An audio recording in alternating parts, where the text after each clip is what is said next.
मौजूद हैं हमारे वरिष्ठ सहयोगी हैं ब्रिजेश जी। प्रधानमंत्री के अगर पूरे वक्तव्य को देखा जाए तो आर्थिक पैकेज के साथ साथ पीएम ने आत्मनिर्भरता की बात बार बार कही। उन्होंने कहा कि आत्मनिर्भर भारत की दिशा में ये पैकेज एक अहम कदम है। जरा ब्रिजेश जी एक बड़ी तस्वीर में हमें समझाइए कि कल के संबोधन के बाद भारत और आत्मनिर्भरता, इसे बड़ी तस्वीर में हम कैसे देखें? प्रधानमंत्री दरअसल क्या कहना चाहते थे? देखिए यहाँ ओब्वियसली कूटनीतिक कारणों से प्रधानमंत्री मोदी ने अपने जो तमाम संबोधन है कभी भी चीन का नाम नहीं लिया। लेकिन अगर आप देखें पिछले कुछ समय से वो लगातार जो एड्रेस कर रहे हैं देश के तमाम राज्यों के मुख्यमंत्रियों से जो बातचीत कर रहे हैं उसमें वो लगातार कह रहे हैं कि इस आपदा को अवसर में बदलने की कोशिश कीजिए। उन्होंने बार बार लेबर रिफॉर्म्स की बात की, बार बार स्ट्रक्चरल चेंजेस की बात की। कल भी जब उन्होंने बात की जो इकोनॉमी के 5 पिलर्स की जो बात की उसमें जो है उन्होंने सिस्टम को जो है टेक्नोलॉजी ड्रिवन करने के लिए कहा। उन्होंने ये कहा कि जो है हमारा जो क्वांटम जंप वाली थॉट होनी चाहिए।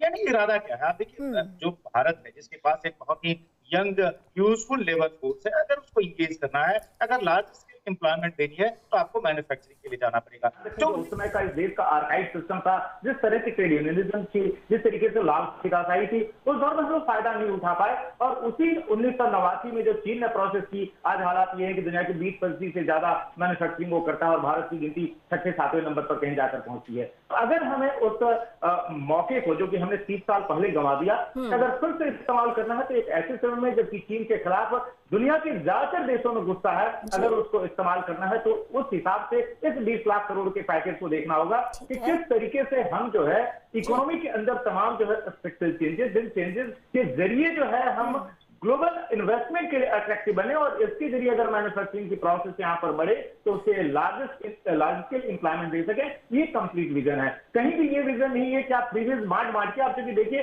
फ्रीबीज कल्चर, सब्सिडी कल्चर इस देश को कहीं लेकर गया नहीं है। हम इसके पाप जो है तो झेलते रहे हैं। तो आइडिया ये है कि आप जो है किस तरीके से एक बड़ी अपॉर्चुनिटी जो आई है उसको आप इनकैश कर सके और इसी डायरेक्शन में प्रधानमंत्री मोदी की ये सारी की सारी घोषणाओं को और कल के मेगा प्लान को आप देख सकते हैं जो उन्होंने आत्मनिर्भर भारत की बात की। जी, तो ये बहुत अहम बात आपने कही ब्रिजेश जी कि किस तरह से आत्मनिर्भर की बात करते हुए प्रधानमंत्री ने कहीं ना कहीं, आप इसको डिप्लोमेसी कह लें, लेकिन चीन को भी कहीं ना कहीं संदेश देने की कोशिश की है। और प्रधानमंत्री ने बहुत साफ कहा कि हमारे लोकल ने हमें कोरोना के संकट में बचाया है, इसीलिए लोकल को ही अब वोकल बनाने की जरूरत है और इसी तरह से वो धीरे धीरे ग्लोबल बनेगा। जफर इस्लाम, मैं आपके पास आऊं उससे